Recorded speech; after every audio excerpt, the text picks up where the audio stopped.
Diyakaram Dayakaram Dantam Dharma Pravartakam Pranamami Dayanandam Madacharya Param.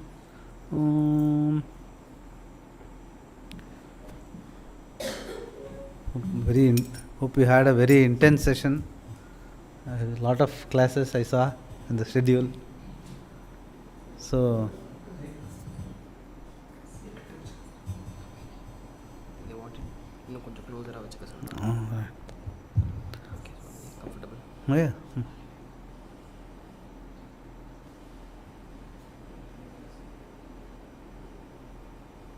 Your voice also should be little amplified. Okay. Yeah, okay. Hari Om. Om. Chalungo. Om. Swamiji, to know Brahman we say Shruti, Yukti and Anubhava, three ways we can try to understand Brahman.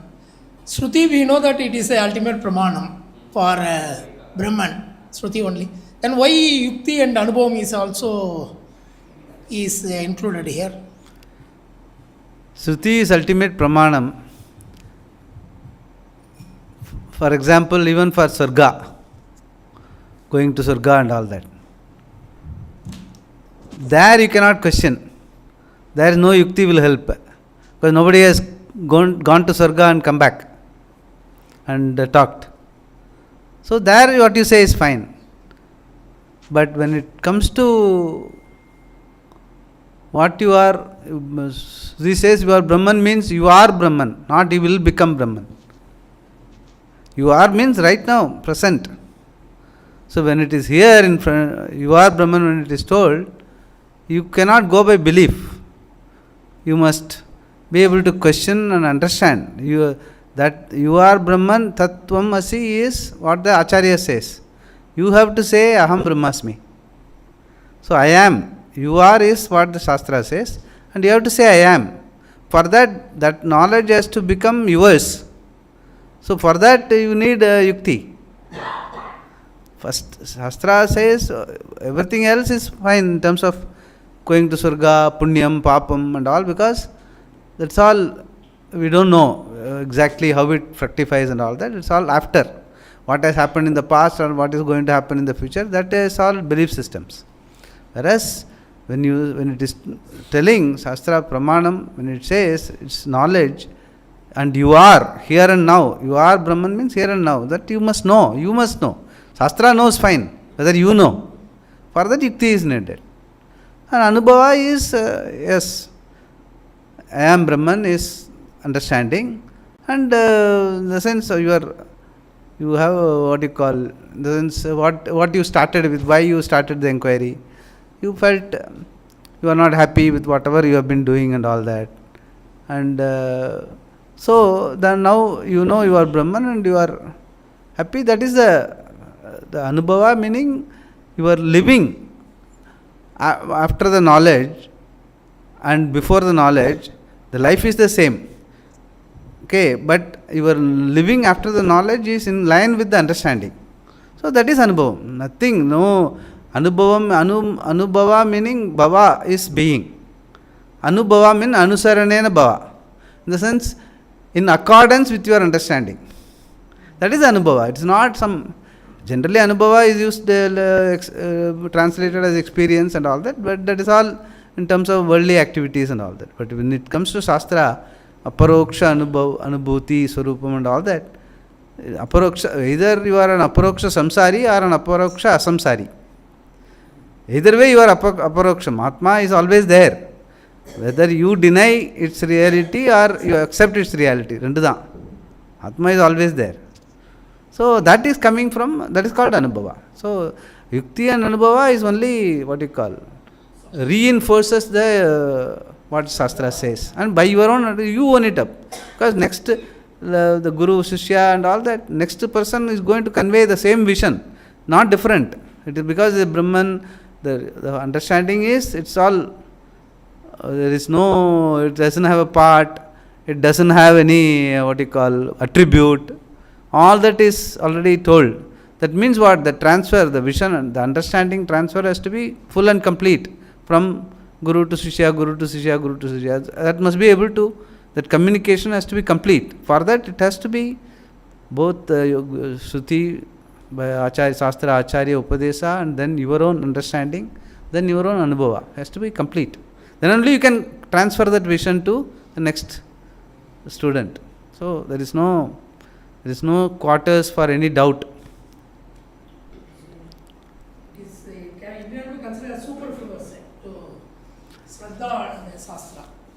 No, the superfluous you can't say, but you can say that that is why it is avagati, meaning cognitive understanding initially, then you live that understanding.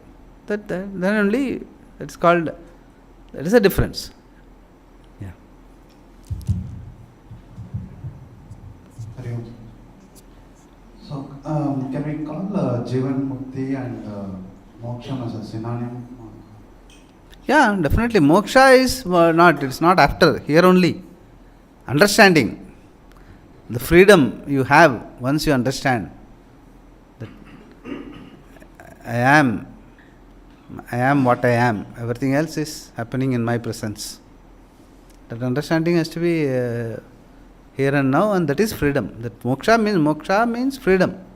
The freedom is the understanding the reality here and now. Thank you.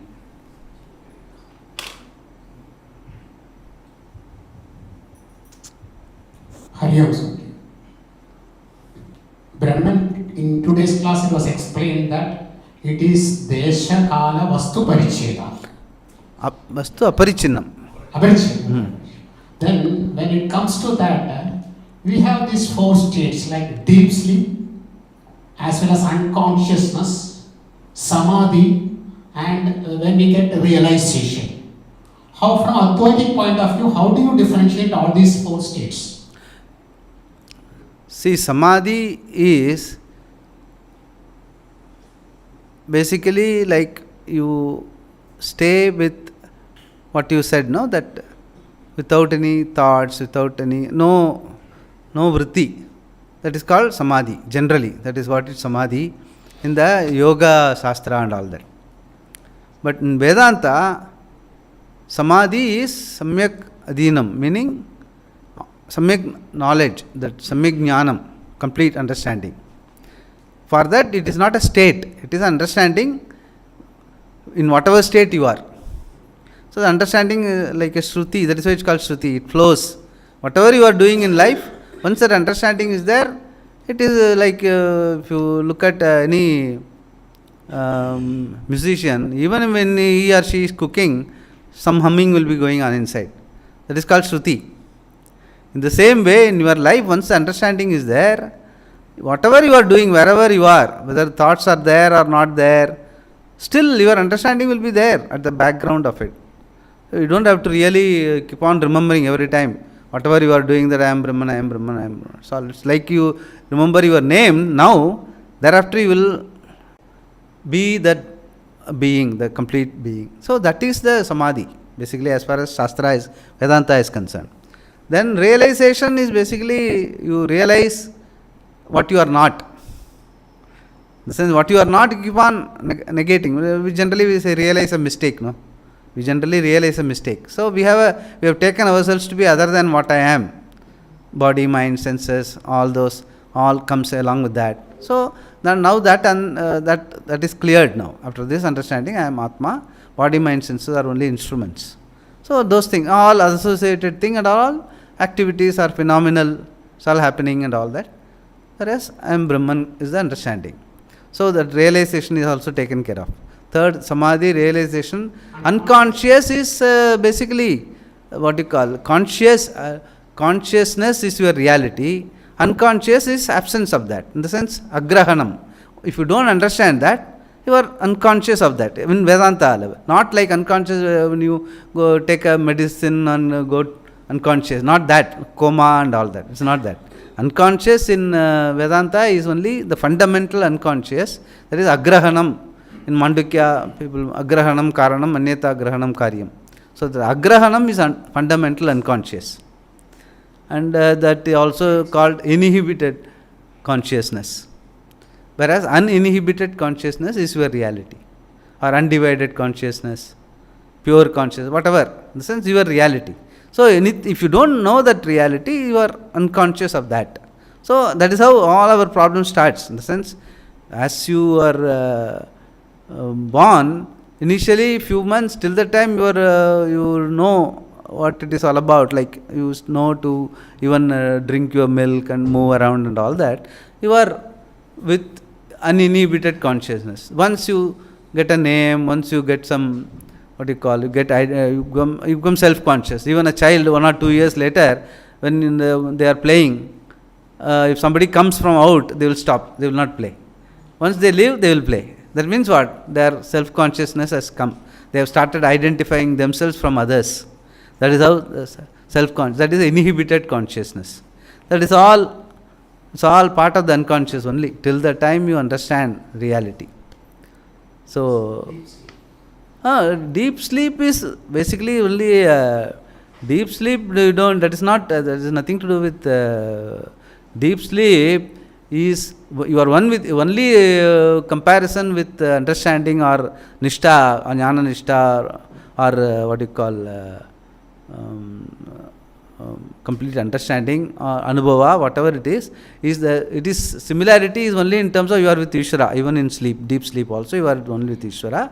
Whereas Jnani also is one with Ishvara after understanding, but only that it is whereas in deep sleep you are one with Ishvara along with ignorance, this unconscious. So when you get up, along with that your unconscious also will come. So all the way in which you slept the previous night with all your problems and all that, you will come up along with that. So that is why that in deep sleep, even though you are one with Ishvara, but you are still Ajnaha. So it doesn't help. Otherwise people who go to deep sleep will become Mukta. Next day morning they won't get up only. It's not like that. Deep sleep only, it gives you a, what you call, gives you a opening, what you are really. Actually, every one of us sleep well. When you are, next day morning you say, I slept well. Even though all the problems you had in the previous night, along with that you went and slept well. So next day morning you said, I slept well. But all the problems come back. But during the period of sleep, since you are one with Ishvara, that is a blessing. That is what, that becomes a norm for our life. Why can't be I like that all the time? Then you start looking for what is the reason. The reason is basically all the avidya, that is lack of understanding of the reality, and all the offshoots, avidya, kama, karma, with which you grow, punya, papa, everything. And along with that you go to sleep. Next day morning, when you wake up, along with that your avidya, kama, karma, all that come back along with you. Without any... So, deep sleep is not, there is nothing. Deep sleep is only an example to tell you that you are one with Ishvara. That is where reality.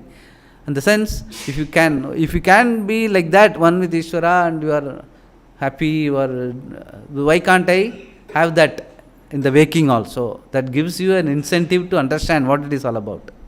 To inquiry. It helps you to inquire, that's all. But other than that, deep sleep has doesn't really help.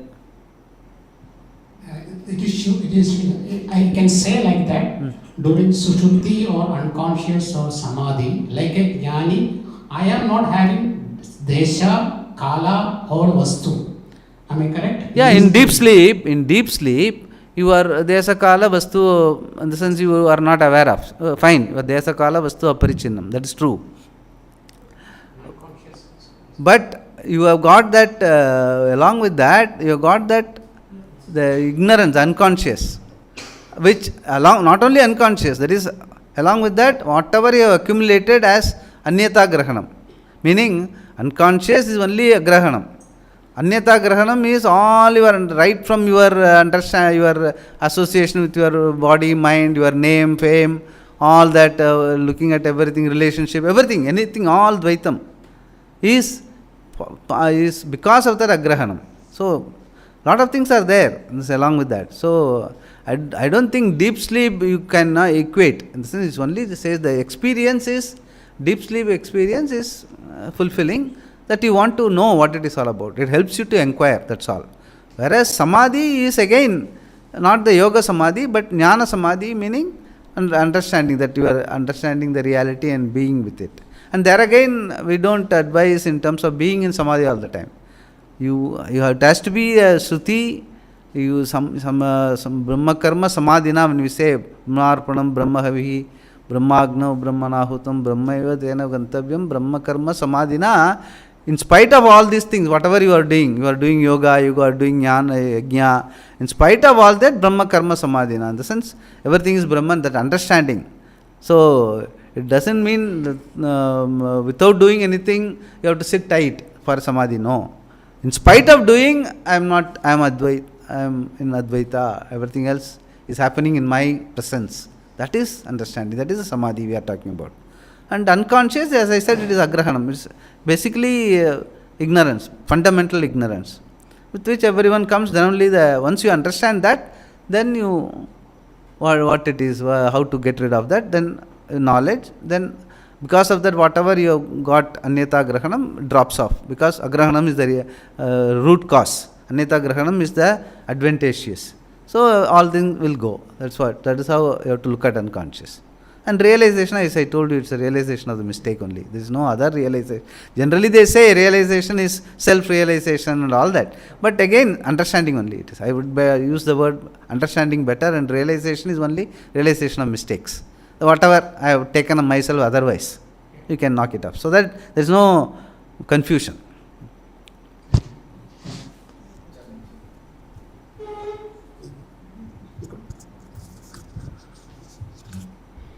Pranam Swamiji.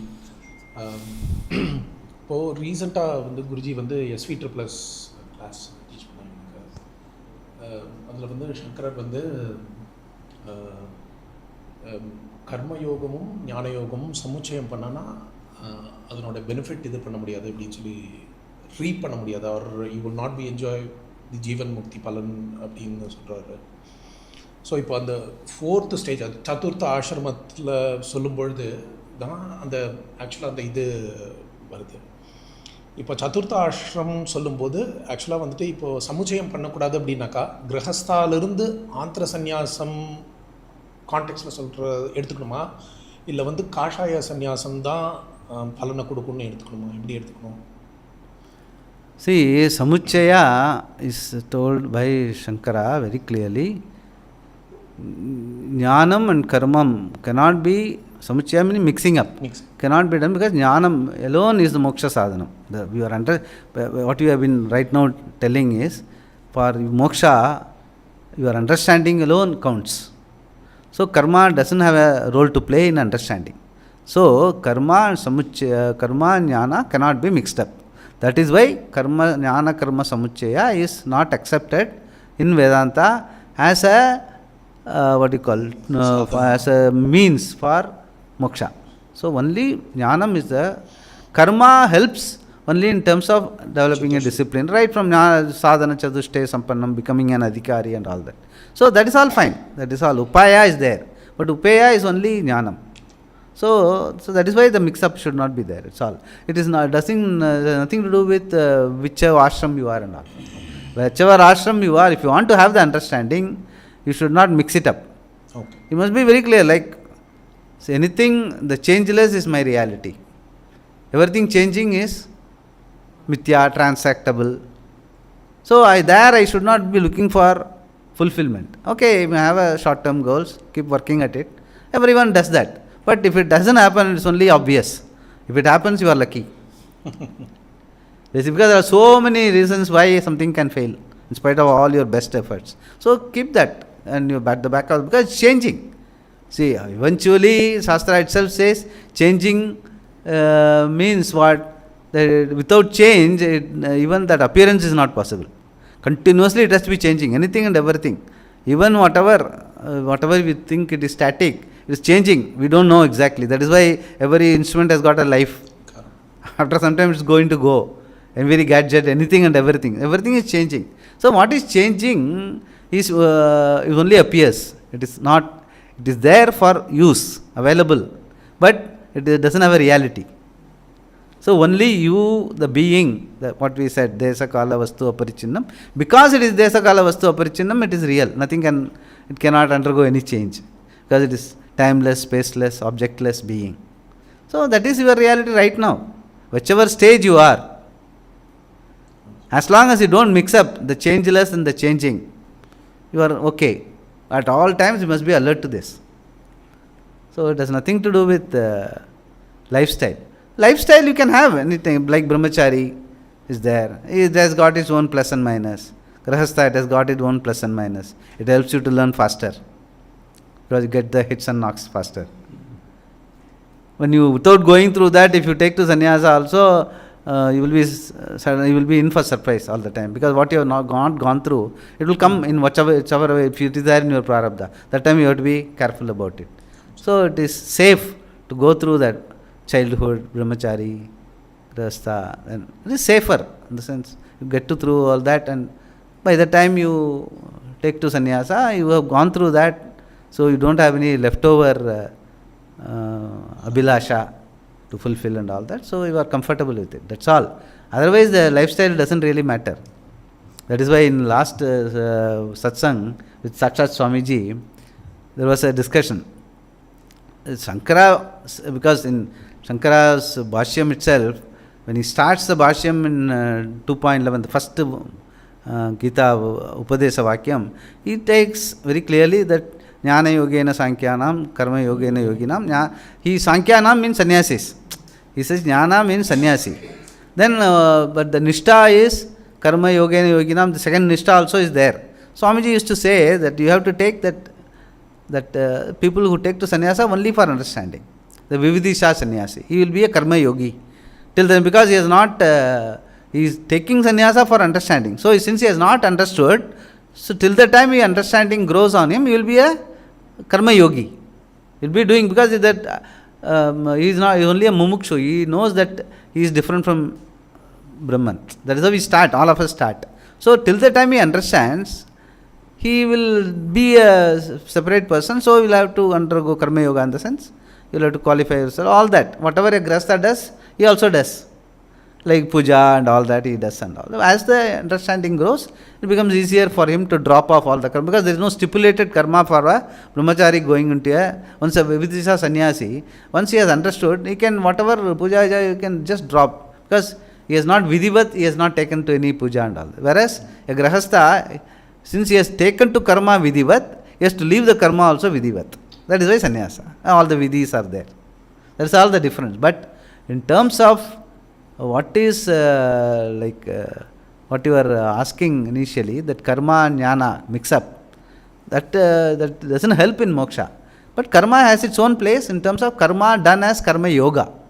That helps you to develop that sadhana chatushtaya sampannam, that all the qualities means what, like amanitvam, adambitvam and all that, it helps you to have a balance of approach. You will not get overwhelmed. So while you are studying, also what you are doing vyavahara and all that, at any situation you should not feel overwhelmed. You should not be, no, my life is gone, so leave the study and all that. That panicking should not happen. For that you need a balance of mind. For that all these qualities help. Sadhana chatushtaya sampanna and all the qualities that is talked about in Gita, manitvam, madam. If you look at it, it gives you it makes you a centered person. Neither too much left or too much right, or not agitated. It keeps you, that is why Swamiji used to say, relatively tranquil person will be able to accept absolute tranquility is my nature. If you are not relatively tranquil also, if somebody comes and tells you your tranquility is your reality, you will not even accept what this man is telling. I am all the time agitated, this man is coming that tranquility is your nature. How can I accept? So for that, even to have that relative acceptance, you must have some relative that is why the lifestyle, that is why all these qualifications, all the qualifications meant in Gita and even sadhana chatushtaya sampanna, everything makes you a qualified person, where you will be able to spend time with the shastra without getting disturbed, keeping aside all your daily activities. Whenever you study, like every other person who is educating, even a boy, if he is agitated, he will not be able to understand. His study will not be, attention span will not be there, he will not be able to concentrate, you will be studying for hours and hours, nothing will go inside his, because so many things are, he is getting distracted. Yeah. Whereas some boys, even for 1 hour, if he studies also, exam. See, there are people like that. That sort of That focus is required for any study, for this study all the more. Only thing this is, that is not for some external purpose, this is for your own understanding. You are going to understand here and now that you are Brahman, so that is a reward in itself, straight away. So every reason for us to have that sort of a qualified mind to be with the study, Shravanam, Mananam, Nidhyasam, along with whatever we are doing, has to grow into us. That is for that karma helps. Karma as yoga, not karma per se. Every karma yoga involves karma. That is why it's called karma. Everyone starts with karma, converts it into yoga for the purpose of developing adhikaritvam, for the purpose of understanding reality, so that I can be Jivan Mukta here and now. That is a connection.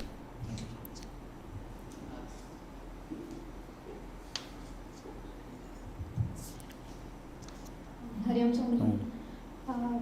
So ஒரு சாதகாவோட வைராகியமுக்கும் ஒரு ஞானியோட வைராகியமுக்கும் ஏதாவது கிரடேஷனல் difference இருக்குமா?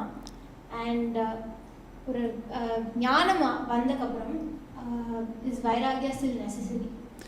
See, vairagya is spontaneous for a jnani. He doesn't have to, like, vairagyam, we don't need, even now, all of us have marble vairagya. Swamiji always used to say. சின்ன வயசில் கோலி விளையாடிருப்போம் நிறைய பேர், அட்லீஸ்ட் மேல்ஸ். ஸோ இன்றைக்கி suppose we are going on the road, இப்போ 2 பசங்க கோலி விளையாடினாக்கா you are not going to feel அரே I am missing. Because Goli Vairagya you already have, you are already, as far as Goli is concerned, you are already a jnani. Right? So, for everything, anything and everything, for a jnani it becomes very spontaneous. Like, another thing Swamiji used to say is that, யாருக்கான குப்பை மேலே வைராகியம் வரணும்னு எதிர்பார்ப்போமா? குப்பைன்னு தெரிஞ்சாலே போகிறோம். there is no need for வைராகியம். Likewise, for a jnani, so he won't say that obviously, because when he is moving in society, he wants to respect everyone. He wants to, that daya and what do you call, shama, both are equally important. Has to, that is why jadaval lokam acharet. In the sense, he will not able to distinguish a jnani in the society. He will be very much yadharthama irpa ellarodiyum. But internally he doesn't have a value for many of the things which the other people have. So that is a spontaneous vairagya. So don't call it vairagyam. It is whatever is a sadhana for a sadhaka is spontaneous for a jnani. That's all the difference. Anything and everything. All qualifications in its absolute measure, he has it.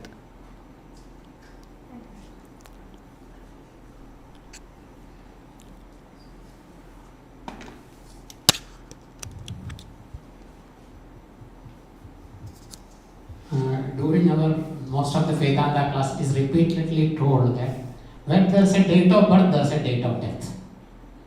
So, but when it comes to ignorance, it is anadi kala, does not have date of birth.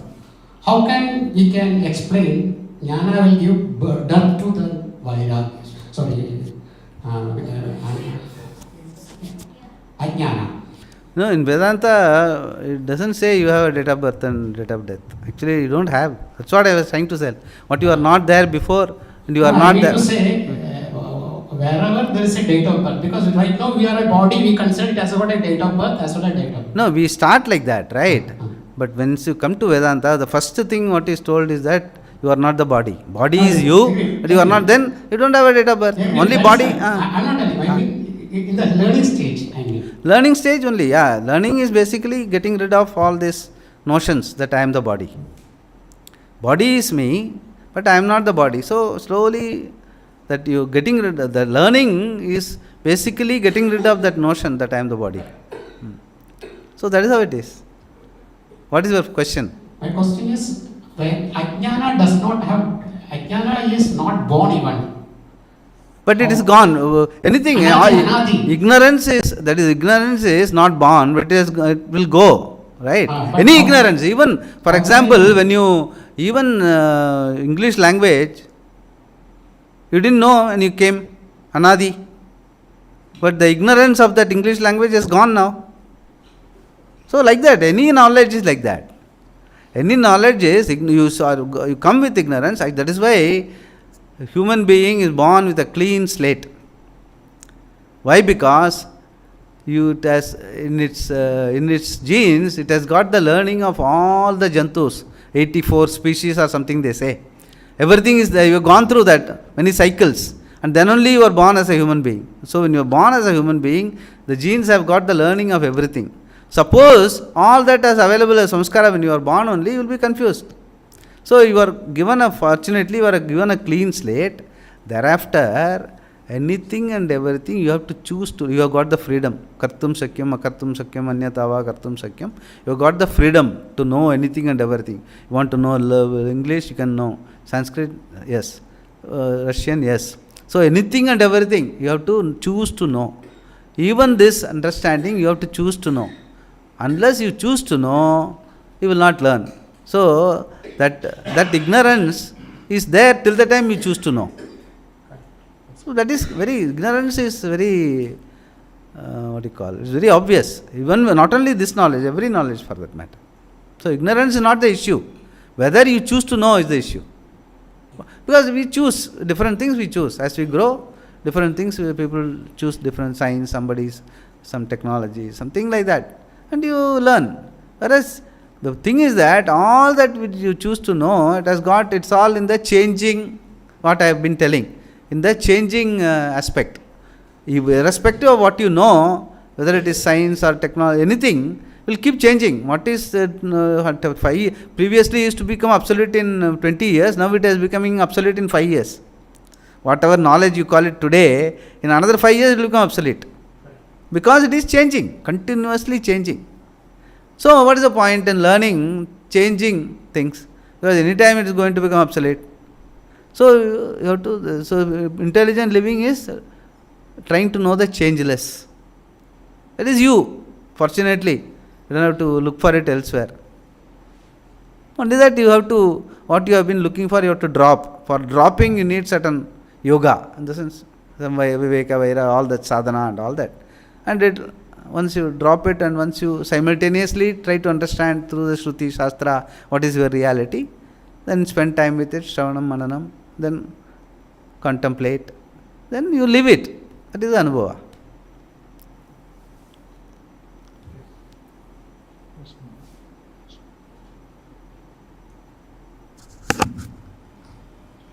Namaskaram, Swamiji. Kandri Sulguna. If time itself is mithya, does moksha happens in time? No, time is mithya. What you say is right. Moksha does not happen in time. Timeless, spaceless, objectless being is moksha. Object nale time space undrum. P1, T1, P2, T2 na. That is the beauty, right now. Changeless. Atma is all of us, every one of us. And with changing body, mind, senses, we are transacting. You must see that here and now. And even when you go out also, you have to live that. Live that in the sense, you have been living like your name. You know, whatever your name is there, you don't remember all the time. But you live. The same way you have to live. I am Atma. Jesa kala vastu aparichinnam. Such understanding should be clear like daylight.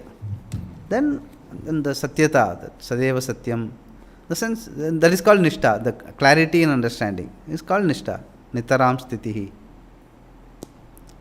Irrespective of whatever you are doing, even at that level, Adi Devam, Adi Adhyatma, even that is, even that, what you call the Dvayo, Madhya, even Prabhupada says, even there it's all Atma only. There is no, everything is Atma. And Vyapya, Vyapakata, Mithya, Aparoksha Anubhuti, they might have done, some of you might have. Vyapya, Vyapakata, Mithya, Satyam Atma Brahmeti Sashanat, Vedasya Avasaraha Kutaha. 146th sloka of Aparoksha Anubhuti. So beautiful it is, very complete. And there is everything, Vyapya, Vyapakata meaning transactional. Ellame mithya da. Satyam Atma Brahmeti, you are the only Satyam. iti sasana, that is a shastram. Then Vedasya avasaraha kutaha. Veda, the differences you see, where is the question of division? There is no scope for division. It's only transactional. So, and the prajna, that is called prajna. That is why it's called prajna. That is a prajna, prajnanam brahma. That's Mahavakya of Aitreya Upanishad. All Upanishads, Mahavakyam is like that. I am Atma Brahma. A lot of people சந்தியாவந்தனம் பண்ணும்போது சொல்கிறோம் இல்லையா, அசாதித்யோர் பிரம்ம, கையை மார்பில் வச்சுன்னு சொல்கிறோம், பகவான்கிட்ட போய் சொல்லக்கூடாது இல்லையா. அசாதித்யோர் பிரம்ம, பிரம்ம இவ அகமஸ்மி, பிரம்ம இவ சத்தியம், அப்படி 3 தரம் சொல்கிறோம். Then you tell Gayatri, and Gayatri also you tell whatever that blesses the sun is the same thing that blesses me, let it bless the whole world. அதையும் சொல்கிறோம். ஓம் பூர்புவஸ்வஹ தத் சவிதுஹு வரேண்யம் வர்கோ தேவஸ்ய தீமஹி தியோ யோன பிரச்சோத்யாத். எல்லாரையும் ப்ளஸ் பண்ணட்டும். அப்படின்னா you are clear, very clear that you are equal to sun and all the world. So, and the reality should flow through you in your life, and that is anubhava.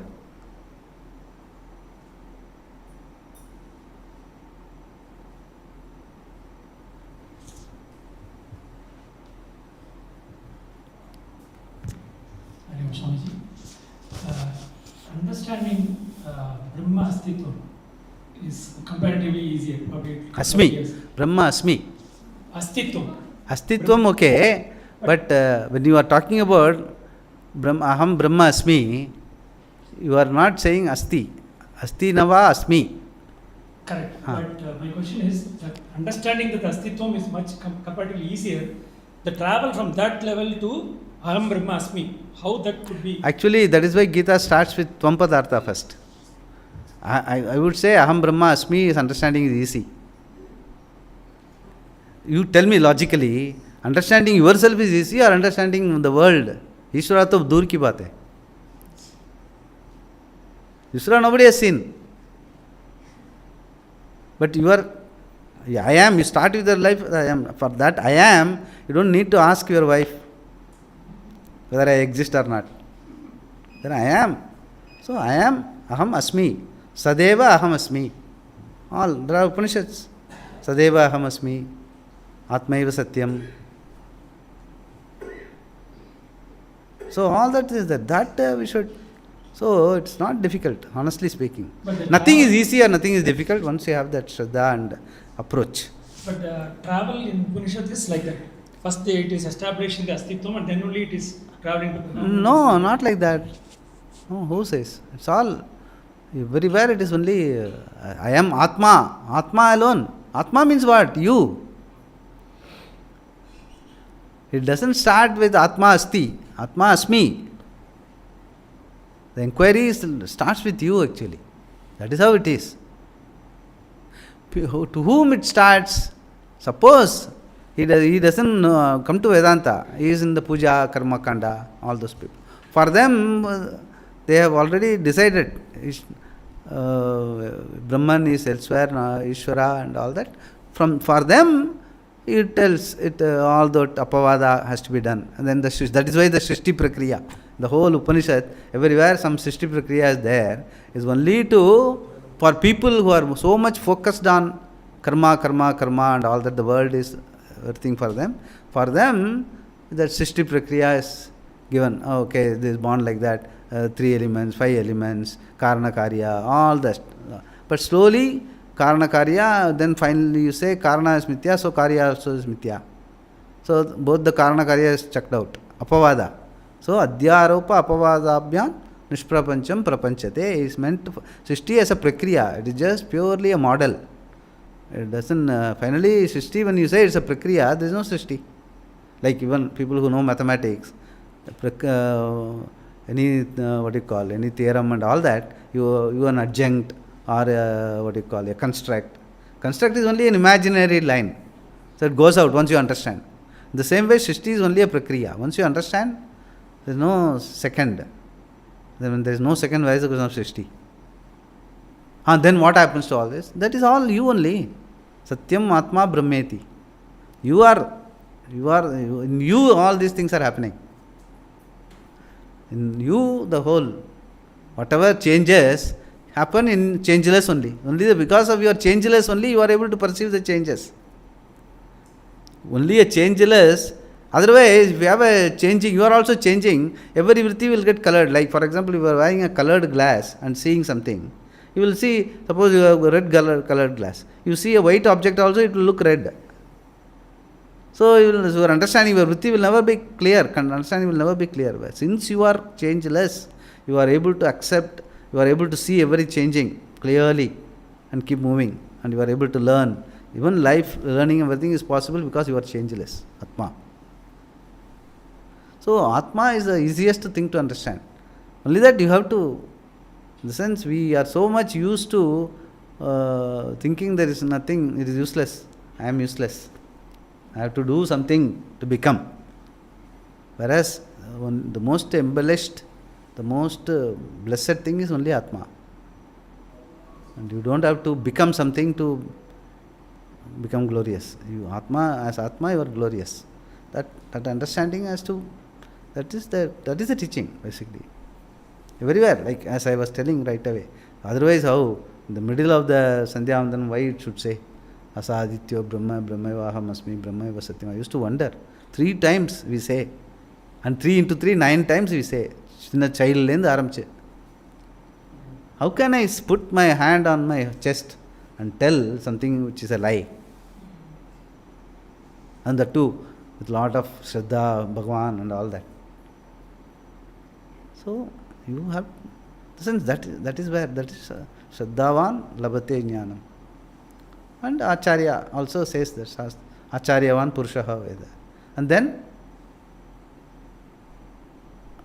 Munavadi another, Buddha Bhava Samanvita.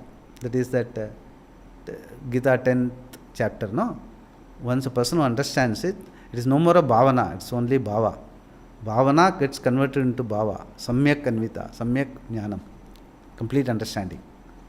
So, initially it starts as bhavana. Thereafter, that is why even in temple and all that, it's only the Deepa, Natatra Suryo Bhadi, when we say, it's only initially a bhavana between Bhagavata and Bhagavan. But slowly it becomes one. Yes, that is the reality.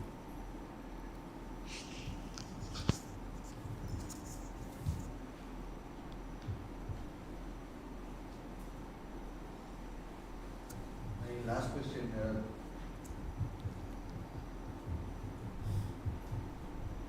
Hari Om Swamiji. So, whenever my mind is calm, I am happy. But Veda also talks about Ananda. So, are these both the same or like are they different? If they are different, like how are they different? See, Ananda is what you are looking for. So, that is why it says. But when we talk about Desakala Vastu Aparichinnam, it is Ananta. It doesn't have a dimensionless. Dimensionless is Ananta. Ananta eva Ananda. Limitless. Limitless is Ananda. Ananda, why? Because you are looking for Ananda. You are looking for outside Ananda. Why? Because when you are asleep, like deep sleep, you are next day morning you feel very nice, very happy, very Ananda. So you are looking for that. That becomes the norm for your life. Like what Swamiji always used to say, you have a good filter coffee norm in your head. Kumbhakonam filter coffee. Wherever you go, you will compare that coffee with this. So because that is a norm in your life. The same way Ananda is a norm with which all of us are born. 25% of our time we sleep. And we uniformly deep sleep everyone has. And that is Ananda Swarupam. So you are looking for that when you wake up. Whereas Shastra finally when the understanding is there, your Swarupam itself is like that. Everything else is superimposed, Adhyaropam. Because you don't know that is your reality, you have done the whole Srishti. You are looking it as different from you. Whereas everything is you only, in you name and form. Name and form basically, like even the typical example, clay is the only thing. The whole pot world is name and form. Likewise, Atma is the only thing. There's not even a thing, it's just the being. And everything else is name and form. And name and form means what? Continuously changing, giving an appearance of something. It is existing only as dependent. If the movement stop, everything will come to a close. Nataraja. So actually it's only a spandanam, iva spandanam. Shastra even doesn't agree that there is a spin. It only appears as a spin. Whereas reality is only you, the being. Once you have that understanding, and once you do that Shravanam, all the doubts we clear and all that, and we do the Nididhyasanam contemplation, and then you live that and understanding. And what you don't have to, you have to live that understanding. Instead of hunting for happiness, you have to happily hunt. Thank you, sir.